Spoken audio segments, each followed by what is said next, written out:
Okay, so Fife Homeownership rockets by 7,942 homes in the last year. Private ownership. I thought all the investors were scooping up all these properties and it was going to the rental market, when in actual fact, it's actually buyers that are buying them now. QVT.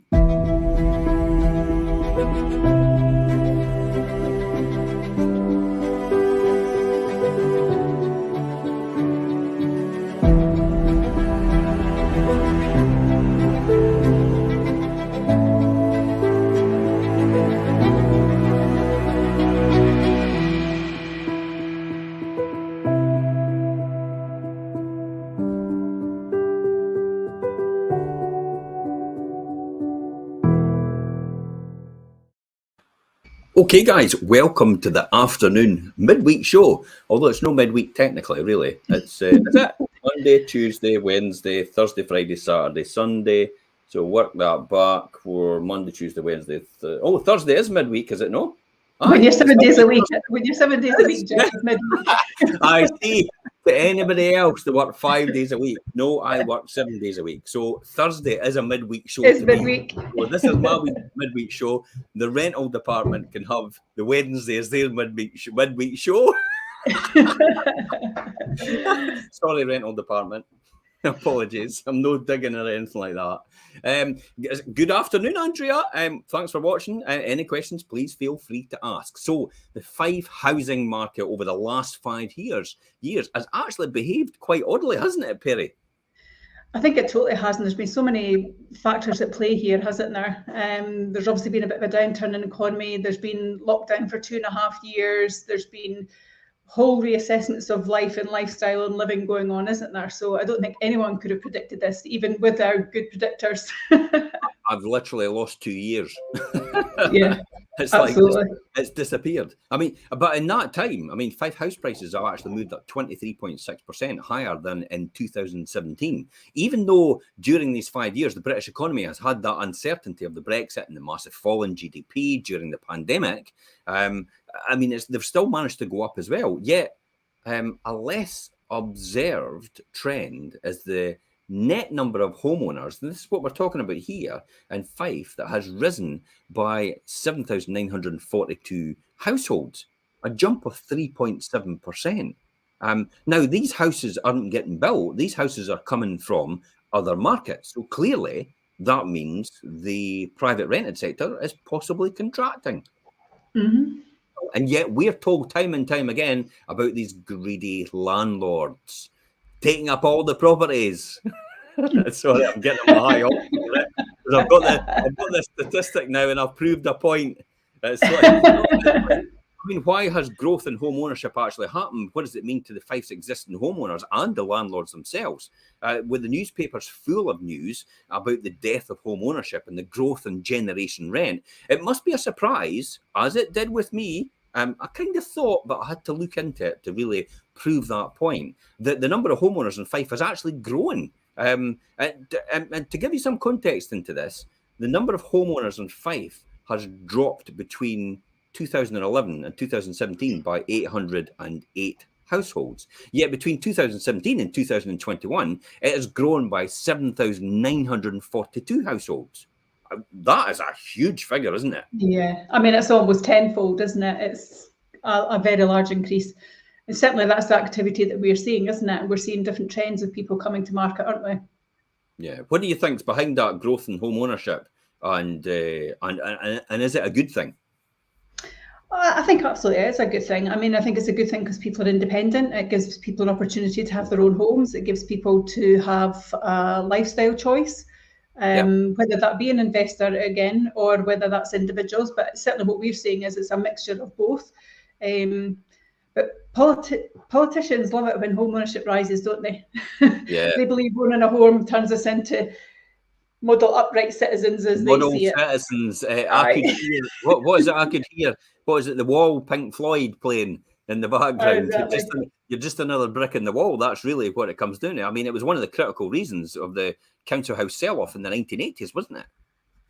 Well, yeah, absolutely. And that was a prime opportunity. I mean, we did a show about that a few weeks ago, didn't we? It was a prime opportunity for people to actually have their own homes, and to become homeowners. And it was very much pitched to us in that way: work hard and you can have this, and you can have your beautiful house and your family and generations to come. And it was very much pitched that way. But I think we do see that now, and people's lives have changed in regards to where they're going and what they would really like from the world. Yeah, Andrea actually makes a good point. Says, could some people with second homes be cashing on their investment to use money on other things? And yet we're told time and time again by people, it's like, oh, they're all buying them for second homes, and that the numbers don't bear that out. I mean, there's a 7,000 differential in the number of increases since 2011. So that is absolute fallacy. People are saying that. You know, that's almost down the pub thinking. It's like, I've just got an idea. We're going to kick somebody for it. And I tell you what, let's kick the second homeowners and the private landlords and the investors. There is an element of that does happen, and I think that's a perspective from some, isn't it? But certainly that's not what we see at the moment. And certainly it's evident in those numbers that actually that's what's been happening across the board over the last few years. Yeah.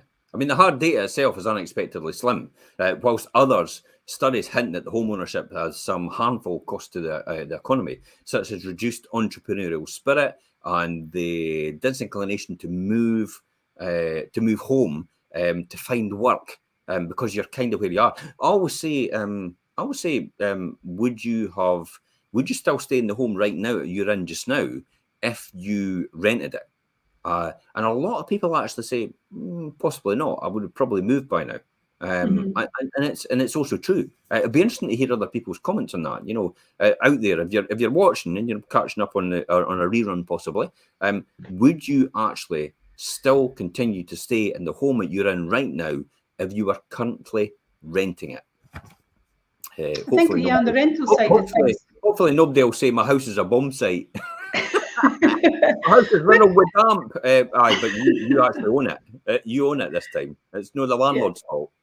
Yeah, absolutely. I mean, I think that there is an element of that maybe with rental, but then that can be a transient workforce, can't it? But actually, even with home ownership just now with transient workforces, the lifestyle, I mean, I know we'll cover some of this, I might be jumping the gun here, but the lifestyle of choice now, people don't necessarily need to live where they work. Yeah. Because a lot of people are having home offices. I mean, 9 times out of 10 now, that's what we're hearing. Well, actually, I don't need to go to the office every day now, because lockdown, one benefit from that has been that people can actually work from home. And a lot of employers are saying, actually, our staff are happier, they're more productive that way. Yeah. So actually, you can just stay where you are. It's almost like every single property I walk into now has a home office. When I'm going to actually value them, every single property I walk into actually has a home office. I was just up one day now, round about the 600,000 mark, and literally it had about 2 or 3 places that you could actually have a home office and computer area. Beautiful property, wonderful views, absolutely stunning. I'll maybe do a top secret on that later on. However, increasing home ownership may be a good foundation for Britain's economic recovery after the last few years. I mean, homeowners have greatly prospered to live on a propensity to live in a single family unit homes like townhouses and semi-detached houses. A greater demand for more single-use homes supports the construction of such dwellings instead of other types of small apartment blocks or HMOs, which is houses in multiple occupation. Glad I got that out properly. Sometimes I struggle with that. I say it too quick. My brain engages before my mouth starts. Too many acronyms. Basically that's what it is. I mean, this is important because single-family home units tend to be better build quality, have more extensive gardens, and have more local amenities round about them. So what are the sort of numbers I'm talking about in Fife? Well, as I said, single family home owner occupiers and that in 2017 there was round about 100 and I'm saying round about, it's exactly, I know what it is, right down to the exact number of houses. In 2017 there were 103,455 owner occupied homes. By 2021 this had grown to 111,405 homes, and so this means home ownership in Fife has risen from 62.11% of the households in 2017 to 64.38% in 2021. I mean, a proportional increase of 3.7%, which is pretty good. So Perry, I mean, what do you think? What is behind the growth of home ownership? I think when you're talking about single home ownership, it's certainly what we're seeing just now when we do the weekly updates and this shows what's coming to the market and what's selling, etc. We're certainly seeing a lot of apartments coming on board as well now, and I think that's down to the fact that 95% mortgages are out there, aren't they? So what you're seeing is a kind of step of the ladder run for people, and they're getting out there and getting the first property. So that in itself will always bring some kind of strong movement, and we see that a lot just now in regards to first-time buyers registering with us, but also apartments selling with us very quickly as well. Yeah, I mean, first-time buyers got that exemption from stamp duty as well. Plus the fact we're still up to about 145,000 in Scotland that you don't actually pay any stamp duty at all. Exactly. I mean, it has created the perfect storm of demand, which has caused the number of Fife first-time buyers actually to rise, hasn't it?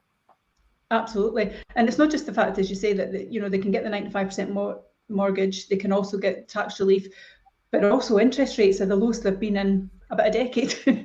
So, that is prompting people as well to kind of go for a new property, isn't it? Mm-hmm.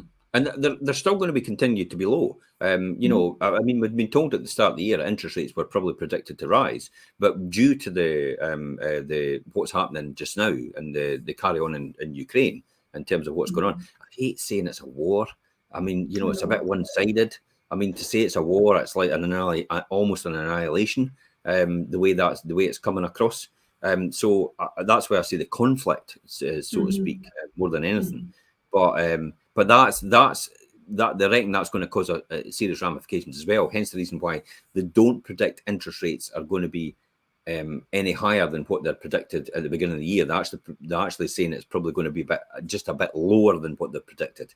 I mean, whilst the rise in home ownership in Fife precedes the pandemic by a couple of years, another factor in growth relates to the last property market recession in 2008 and 2009. I mean, basically they called the credit crunch. Everybody knows about the credit crunch. And yet, I mean, between 2009 and 2012, many Fife homeowners actually found themselves unemployed and still had to pay mortgages of some, 6 and 8%. Because they were unemployed, they weren't actually allowed to move their mortgage and weren't allowed to get a reduced rate. I mean, that's one of the things. Because you're unemployed, you almost get caught in a poverty trap. Because you're seen in the bank to be a high risk, and yet people that are unemployed are getting rates at like 4% and 3%. I mean, I came across it myself in the early days when what happened, because I'm obviously majorly invested in property, and the first thing they did in the credit crunch was, well, we're not going to move your mortgage because most of your income is generated from property, and it was the computer says no. And it's like, even though I've got a huge amount of equity still in that property, it's like the computer says no. And they just kept me on that high rate. I mean, it's different now because I managed to fix it at 1.69. But at that time, I understood that completely, how they were doing that. And that's one example of it, Jim. But you also have the extreme. I know we're taking this to extremes. It's maybe a different topic altogether. But when that credit crunch happened, as well as people losing their jobs, a lot of people lost their homes, and actually people did become homeless. And then they kind of find themselves in another trap, isn't it? It's like, because they're homeless, they haven't got a fixed abode. So because they've not got a fixed abode, they can't get a bank account. Because they've not got a bank account, they can't get a job. And it's just a vicious circle, isn't it? So how do they come out of that? So there was a whole lot of mechanisms impacting property at that point. And that's when the kind of switch came over to the rental market, because people had to rent. They had no other choice because they couldn't get the mortgage because of the circumstances, or they'd maybe just started their job again, a new job, and therefore they weren't able to get it because the banks were still very nervous about everything. It's that whole vicious circle, isn't it? Yeah, you're absolutely right. I mean, this development really, nevertheless, took many agonising years to actually play out in the whole thing, reducing home ownership until the middle of the last decade, which is what we're talking about now, and why 2017 all of a sudden it started to escalate and started to see a change from there. People's views on the way they live have altered during lockdown as well. There's a classic example. Yeah, I mean, you briefly touched on it at the beginning. I mean, in the sphere of stay-at-home instructions and social distancing, the peace of mind of home ownership actually gave Fife homeowners that security of tenure. They just felt comfortable and they felt, secure in their home. Whereas some people who were actually renting found it very difficult because they felt vulnerable as a result. Hence the reason why the government put in the legislation to say that, any evictions couldn't go ahead, and we put a moratorium on it, and that's it. However, everybody played the game. Unfortunately, a few people actually didn't play that game, and they wanted to take advantage of that situation, and that gave a bad name for a lot of tenancies and a lot of tenants themselves. And I had that personal experience as well with just a few people actually, even though they could pay, they just didn't pay because they were allowed to do it, which wasn't right at all, really. There's also, finally, there's been a long-term change in the demographics of the UK. I mean, millennials currently, between the age of 26 and 41, are less likely to become homeowners than the baby boomers, which is us, of the parents were of the same age. Yet the British millennial generation is now entering a prime home buying period as they've started, they've saved for their deposit, and they're more likely to inherit money from their grandparents. I mean, just to put a statistic here, the average age of a first-time home buyer in the UK is 33 now, compared to 26 years old in the mid-1990s. I think I was round about, Elaine and I was maybe round about, well, we were just in almost early 20s, almost nearly late teens when we bought our first property. But we rented for probably about 6 months before then.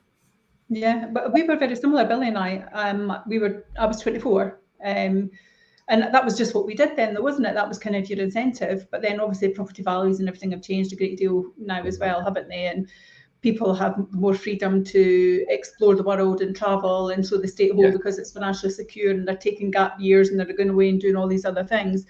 But when we go back to the lockdown scenario as well and how that's impacted the millennials, I think, and also the security and comfort people have had from being in their own homes, what you're now finding is actually perhaps maturer parents or parents of someone in that age group were maybe thinking of moving, have been in lockdown, have actually fallen in love all over again with their home to a certain degree, and decided actually we'll just stay where we are, we'll release some funds and we'll help them.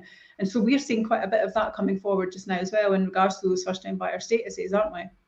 Yeah, interestingly enough, I was just about to say this, what Andrea said now. I think a lot more people are saying you only live once, and they're going for what they really want. That actually leads me to a good point. There's, we were taught, and you could understand that we were taught, job for life, get a good education, go to university if you can, or go into the trades and get an apprenticeship, and then work for the same company for the next 40 years, build up a pension, retire on 2/3 of what you couldn't afford to live in the first place. Work that one out. That's what you find out later on, and then that should be you. But that's completely changed to this generation, hasn't it? This generation is exactly what Andrea says. It's like you only live once, and now we're and quite rightly so. We're still in the mindset of you retire at 65-year-old, and yet we're a generation now. It's living to almost 100. So you're retiring at 65-year-old, and you've literally got 35 years to financially look after yourself, independently of what you're doing right now. And to me, that's actually quite a frightening thought, to think that you've got to have 35 years worth of money to look after yourself, or you're just going to have to work for the rest of your life to do that. So absolutely. This generation is now saying, to hell with it, I'm going to enjoy myself now. And quite rightly so, we're kind of encouraging them to do that. It's not going to be all over at school. If you don't excel at school at the first time round, hey, go to college. Do it the second time round. And if you don't excel second time round, hey, try again, because you've got plenty of time. I think there is that. I think there is a time thing. I think that as well as there being a time thing in age and working, I think in the main, people beyond 65 are also healthier. They've got a more open activity because the world's open to us. So because of all of those things, if you're a busy, positive, active person, it's like laws of attraction. You kind of attract that into your life, and so you're always busy, positive, and active, aren't you? So that's just the way that it works. And so people are living longer, enjoying life more, and actually the younger generation are benefiting from what they're seeing in that as well. And so far, they're able to do that. Yeah, I often say if you don't like what the younger generation are doing, then guess what? We've taught them to do it. So it's your fault. So don't complain about the younger generation if they're doing something like they shouldn't be doing, because they're doing it because we've taught them to do it. This is true. But that's another show and another story, isn't it? That's a whole other show. Absolutely. So the final question for me has to be, how much further could home ownership go in Fife? I mean, biggest hurdle could... Oh, for us, it's availability of homes. Yeah, availability of homes. You've hit the nail on the head right there. Absolutely. You know, if we're not building enough, I mean, we're supposed to be building at least 25,000 in Scotland. Now, the government's committed, I think, social housing or affordable housing to do 10,000. But we can't even build 25,000 as it is. So how on earth are we going to build 35,000 if we can't build 25,000?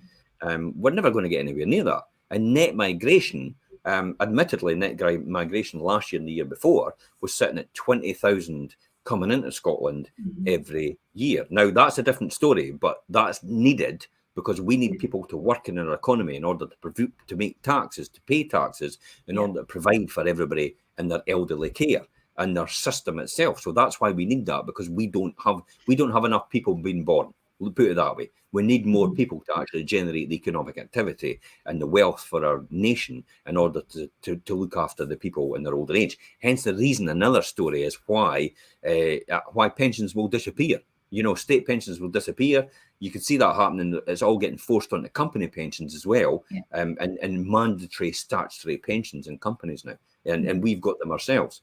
So that's another thing to add fuel to that sort of fire in terms of what it's doing. It's not just about new homes being built as well, though, Jim. We've already mentioned there about people living longer. So people are not moving out of the homes that they're in. You know, we covered this in Andrea and I in a topic in one of the shows last week. You've got people now who perhaps were kind of downsizing, but actually now they don't need to, because there's so much at their disposal. They can live quite freely in whatever their home is. There's not this natural need to move on. Think about it this way. If the average lifespan goes up by 1 year in Scotland, then we need another 25,000 homes. Because that's effectively what we're having built every year to keep up with. So if the average age and longevity of life expectancy actually goes up by 1 year, we need 25,000 extra homes. And we can't even build what we've got there now. Yeah. And then if we move it by another year, we need 50,000 for these 2 years. So, and we can't even build what we've got there now. So I think supply is going to be the big problem here. Many accidental landlords have been selling their properties recently. We've seen that, how people are actually accidental landlords, or people that inherited the property through some means or another, or they couldn't sell it during the credit crunch, and it's taken all this time. They've still got it, and they've maybe rented it in order to make ends meet. And now it's come to the point where it's like, oh wow, I'm actually going to be able to sell it, and I'm actually going to make money out of it now. So a lot of these properties are now beginning to sell, a lot of the lower value properties. Classic example is, look at Taylor Street and Methil. Taylor Street and Methil was down at £30,000. Now they're selling for £60,000. And that shows you straight away. So now we've got another person the other day actually signed up with in the same street, says, wow, you're getting that for it now. So prices have recovered. They've now started to sell again. So the accidental landlords are now putting their homes up for rent in the mid 2010s. Because they couldn't sell, they're now motivated to get the cash now, because the prices have actually gone higher because of this situation we've got just now. So it's increased the supply of properties to buy in the home ownership market. That was exactly what I said at the beginning, wasn't it? Yeah, and that's absolutely what we're seeing. And as you say, I think there's an element of it as well, is it's not just about releasing capital for themselves, they're then releasing the capital perhaps for their family to then move on. And so that has a knock-on effect, because actually you need another property. So it's just multipliers, isn't it? Yeah, absolutely. I tell you what as well, which will increase supply, and it's coming, because we can see the trend happening. It's people selling two houses. They're selling one house to move into one together. So we've got couples now saying, okay, we'll sell one house, we'll move in together because we need to conserve costs. the costs are the effect here. So with the rise in inflation, the rise in costs, people are actually deciding to do that. The rental market as well, some homes will actually be available for rent even more quickly now. And I think we'll get more supply into the rental market because, classic example, is we've got people living in rented accommodation who actually are partners with each other, but they live in separate houses. They've now decided to move in together now. So there's more rental stock coming in the market. So I think we'll see that coming through towards the end of the year. Yeah, definitely. I think we're also seeing, I mean, we've got a great example of that at the moment where, again, we're talking about longevity of life, and we've got then couples who are, you know, the parents own a property, you own a property, the parents elderly, the elderly parent wants to live with you. So what is the plan? You sell two, you buy one bigger one, and everybody moves in together. Because again, we've become much more family orientated over the last 2 years because of what lockdown has taught people, and everyone's much more content and they want to be at home and they want to build a life and they're cherishing their families. So we're seeing a bit of a shift in that dimension as well, aren't we? Yeah, absolutely. So the number of houses on the market in Fife and nationally available to buy and existing home and occupiers is starting to grow. Okay, so we'd said before about nationally up from, you know, I think we talked about this before in December 2021. There was nationally up to around about 355,700 owner occupiers, and that went up to 431,000 in March, just past the other now. This has given a greater confidence to the Fife homeowners that are scared to put their homes up for sale because they are concerned that they won't be able to find anywhere to go. So things are starting to change in regard to this, and we're seeing it come through. Is there any other things that we need to look at? Would fuel that market as well? I think so. I mean, there are signs of a recovery in British new home building as well, isn't there? Yeah. So we've certainly seen that around Fife at the moment as well. You drive along to Kirkcaldy, there's multiple sites getting built. You go through Balgony, there's multiple sites getting built. Glenrothes, there's multiple sites getting built. So I think actually house builders are starting to realise that actually Fife is a bit of a magnet, and so they're investing in it and building new property. And I think that can only be a good thing for the area as well. Well, you've got to look at the average salary compared to the average price of a house. I mean, the average price of a house in Fife is about 170,000. The average salary is around about 30,000. And then when you look at the average salary in Scotland, it's about 31,000, and the average price of a house in Scotland is 240,000. And then the UK is kind of similar average salary as in Scotland, and yet the average house price in the UK is around about 350,000. Yeah. So in Fife, we've got a kind of similar salary on average, and yet we're about half the price of the nation. So Fife is completely affordable to live in. Hence the reason why that's driving that market, I think. I mean, the number of new houses since 2007, this is the most number of new houses actually getting built since 2007. And yet we're steady increase in Fife landlords returning to the market as well in the last few months. This tide might turn.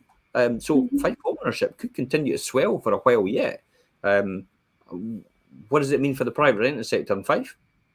Well, next week, and I'll give you some fantastic insights into that because we're going to talk about that next week. What it means for the private rental sector in Fife. So that's next week's show that we'll be talking about. Final thoughts on this, Perry? I think what we certainly find ourselves in, and you did a good description of it there, Jim, is that we're always in a little bubble of our own in Fife, aren't we?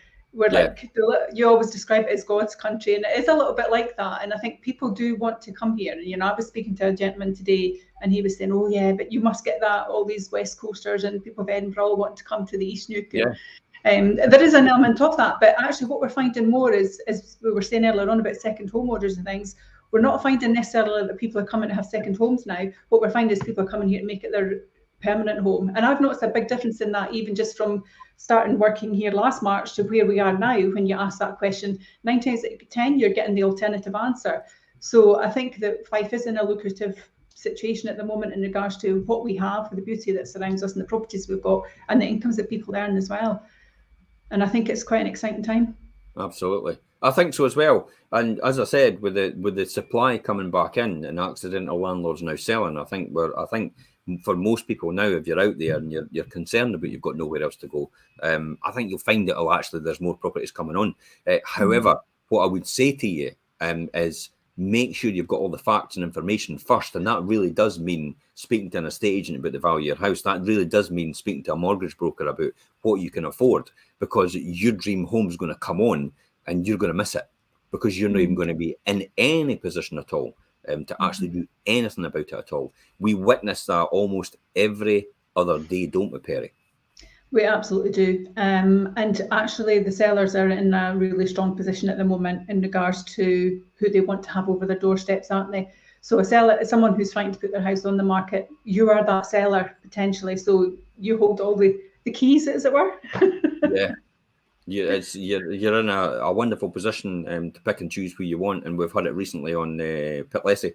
I mean, the property in Pitlessie in Malt Row is away on basically on a pre-photo launch on social media, and it's just been uploaded right now on the websites. But the deal's done. Whoever sees it on the website now will probably phone up and inquire, and you're too late. It's gone. You should have followed our Facebook channels. You should have made sure for the area that you're looking for that you actually liked and followed that Facebook channel that we're in. So, for example, Fife Properties East Neuk, Fife Properties St Andrews, Fife Properties Levenmouth, Fife Properties Cooper, you've got Kirkcaldy, you've got Glenrothes, and you've got also Fife Properties Dunfermline. We've got all these multiple offices on Facebook online. You should follow the channel for the area that you're looking for, because we'll do our videos on there way in advance, and somebody's jumped in straight away, made the seller an offer they cannot refuse, and it's gone. At 400 offers over 450,000, gone just like that without even hitting a website. And we're just going to have to give people the unfortunate news. But again, this is all about educating. We don't like doing that, but this is every single time I talk about this, I keep trying to educate people out there that this is what you need to do. This is how you need to do. This is get your ducks in a row. So when it does happen, your dream home hits that market, you can actually do anything you want when you want to do it. Will you be in a position at any point in any time that you might actually face a position that you've got nowhere else to go? The answer to that is, if you're on with us, the answer to that is absolutely not. You will never be in a position where you've got nowhere else to go, because we make sure it's your choice what you want to do. Remember, the first offer comes in, you do not need to accept that, even though it's an astronomical offer, if the entry date and the terms of the entry date isn't suiting what you want it to suit. Just say no. There's loads of other people out there. Hello, next, jog on. Really, that's what it is, eh? Jog on, just bring the next one on, and they'll make the offer and they'll agree to my entry date and the flexible agreement that we've got here. Some will even conclude the missus for you. Some will even pay non-refundable deposits to make sure they get the house. Some will actually even go, some buyers of your property will actually go and live in rented accommodation to wait for you to find your property, so then they can eventually buy your house. I mean, that's literally what's happened, isn't it? Absolutely is. I mean, there's so much flexibility as the actual homeowner and seller at the moment. I think it's, as you say, it's about educating and understanding and believing that you are in control. And just because you're going to market doesn't mean say you lose control of everything that's happening, because your agent will work with you to get the best outcome for you. But you're always in control, trust me. However, I had a conversation with a woman the other night. She's on with another agent. She actually phoned me up. She was actually really concerned. And she actually did say she felt she'd been strong-armed into actually accepting an offer from a private client of that stage. That's a bit weird. It's like, who are you working for, the seller or the buyer? Especially if you're signing up for the seller. She felt she had been strong-armed into it. And after the discussion panned out, I couldn't disagree with that at all. So that's probably where all this fear's coming from, about the fact that, I've not got anywhere else to go, because I felt that I've been forced to accept an offer really that I didn't want to accept, because possibly it was in the benefit of the person on the other side of the transaction and who they were dealing with, the same people. Conflict, maybe? Conflict interest here? Potentially. I mean, obviously we don't know all of the detail, but certainly the interest should always be with the agent and the seller primarily. Well, and what the reality is, when you think about it, look, when you think, that's what a confirmation of seller agreement is for. When you sign a seller agreement with an estate agent, they agree to act in your best interests on your behalf. So how on earth could you get the same estate agent forcing their buyer, they called it their private buyer, their private, no, there's a private client actually they referred to, our private clients, wanting to offer on that, and this is the offer, and we should think you should accept it. And she was elderly, so she just felt she was strong-armed into it. I was really upset for her. I would almost wanted to take a stance, but it's not my position to do that because she's no contracted me to do it. Mm. Anyway, that's us. We're finished. We're done. So look out for next week's show. Okay, so we're going to be talking next week about what does it mean for the private rented sector in Fife. Come back next week, and I will definitely give you some fantastic insights into every Fife landlord will want to read and ensure they remain profitable in the Fife buy-to-let market. And that's us. Just say a hello. Hi, James. How are you? Tune in next week, and we'll have a wee chat about it. Great stuff. And that's us. Bye-bye. Bye-bye. It's goodbye from her. Goodbye from him. We got it. Bye.